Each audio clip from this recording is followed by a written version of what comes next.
Hello guys, this is Brad, and I want to talk about a fragrance today from the Hermessence line called Brin de Reglisse, and this is a 4 milliliter decant, well not really a decant, it's like a professional sample from Hermessence that the Big Tim had sent me.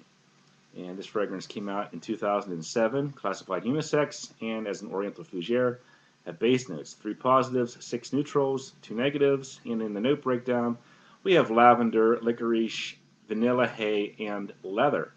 So, I've been wearing this fragrance at work I've worn it actually 5 different times at work, and then once just around the house. So I have a pretty good idea what this fragrance is all about. And there really haven't been any other reviews on YouTube for this fragrance. Maybe some impressions. Mostly the impression videos are just saying straight up licorice. But I think there's a little bit more to it than just black licorice.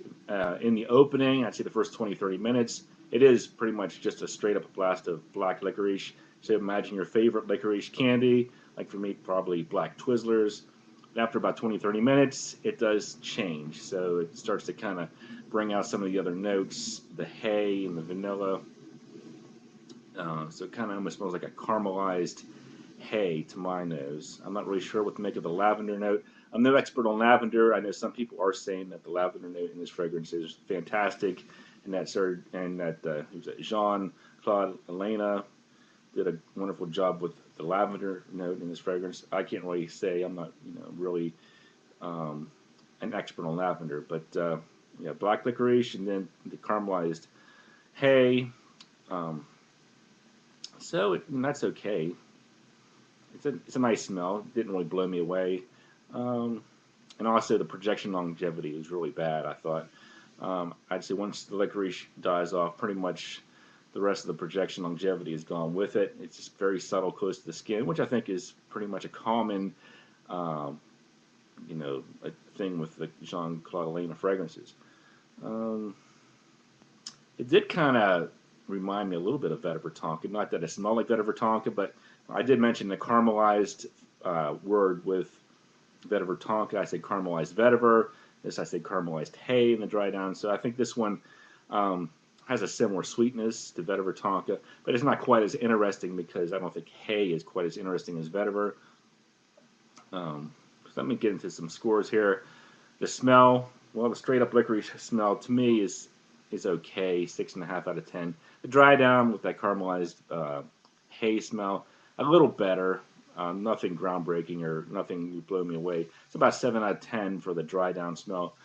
Uniqueness, like black licorice, I don't think it's that unique, about 6 out of 10. But the dry down with that caramelized hay, I give that about maybe 8 out of 10 for uniqueness. Versatility, being as light as it is, I think you pretty much pull this off anytime. In the wintertime, I'm guessing it's going to be more difficult to smell because it's really a skin scent. What else can I say?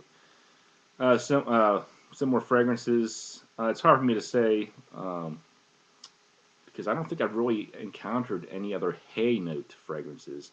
I know Chergui has a hay note. I haven't smelled it though, so I can't really say if it smells anything at all like Chergui. I would guess that Chergui was probably more feminine and unisex, sweeter because I think it does have amber in it. But this one, it's sweet, but it's not like really sweet. I would say that a man could easily pull this off. It's not even as sweet as most vanilla fragrances. It's just a slightly sweet fragrance. So for me, overall, well, I say the price point. Hermessence line fragrances are bad for price. I'm guessing what, around $200 a bottle. So about 3 out of 10 for price. So if you factor in the price and the in the low projection longevity, and the fact that it's really not even that great of a smell. Even if you amped up the smell in the dry down, even then, I'm not sure if it would be anything worth seeking out. So overall, I could give this one about a 3 out of 10, mostly for the price and the longevity and the projection issues, and just an average smell, even after it dries down. In the opening, the licorice, I'm not really into that big blast of licorice. And if I was, I'd probably just get Little Lampica anyway, even though it's probably a boozier fragrance. I think that would satisfy me just as much. So, pretty much a pass for me, but if you like licorice, if you like something a little bit sweet, not too bad. So thanks for watching, guys.